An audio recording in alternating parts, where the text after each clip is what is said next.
By Joel Gunter, BBC News, Washington, D.C. Image copyright Reuters. Image caption President Donald Trump at a campaign-style rally in Arizona on Tuesday. President Donald Trump was reportedly urged by advisors to restrain himself at a rally in Arizona on Tuesday from announcing a controversial pardon for former Arizona Sheriff Joe Arpaio.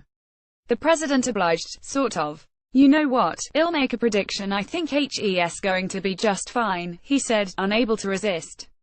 "I won't do it tonight, because I don't want to cause any controversy, but Sheriff Joe should feel good."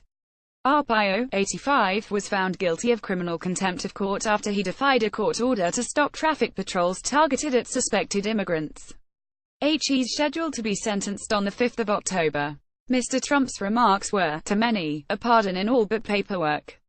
According to CNN, that paperwork is already drawn up, as well as a list of talking points to send to Trump surrogates after it's signed. All that's needed is a signature. But handily for a president who prefers to conduct business and shape policy by Twitter, he may not even need to pick up a pen. A few keystrokes on his Android phone could do the trick. According to a 1929 Justice Department memo, obtained by USA Today, neither the Constitution nor any statute prescribes the method by which executive clemency shall be exercised or evidenced. It is wholly a matter for the president to decide, as a practical question of administrative policy. It's unlikely that Alfred A. Wheat, the acting Solicitor General who prepared that memo for President Herbert Hoover, had Twitter in mind, but, not too long after Hoover's administration, presidents began using facsimile signatures on documents. Harry Truman was the first president to use an autopen, a mechanical arm which replicates a signature from a computer memory.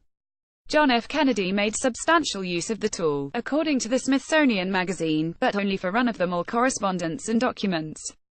Barack Obama was the first president to use the autopen to sign a bill into law, planting his signature on a 2011 extension of the Patriot Act all the way from France. So Donald Trump typing his name at the end of a tweet is, in some ways, just a natural evolution of the autopen. However, Mr. Wheat did strongly recommend that any pardon not personally autographed by the president be countersigned by the Attorney General. The current Attorney General, Jeff Sessions, is on Twitter, so perhaps a retweet would suffice.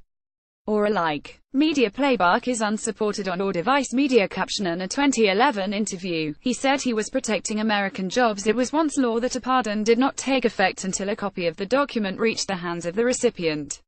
One of Ulysses Grant's first acts as president was to cancel 2 pardons granted by his predecessor, Andrew Johnson, which fortunately for Grant had sat undelivered in a jailer's drawer. That position was later abandoned by the Department of Justice, but the reasoning was used by the Department of Justice (DOJ) as recently as 2008, when George W. Bush canceled a pardon he had granted to a New York real estate developer and convicted fraudster Isaac Toucey. The pardon was signed, sealed, but not delivered. Mr. Wheat was also concerned in his memo about a pardon being forged. "The important thing is to guard against the issue of spurious pardons," he wrote. His answer was that the pardoned man or woman be given some token of the pardon bearing the president's facsimile signature, and being certified by an official having charge of the records. In the event of pardon by Twitter, an official could share the president's post with Arpaio, and vouch for it.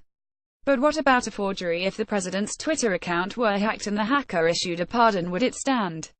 There's no precedent for that, and it remains extremely unlikely, even under the President Trump, that a pardon would be issued by Twitter in the first place, said P.S. Ruckman, a professor of political science and editor of the Pardon Power blog.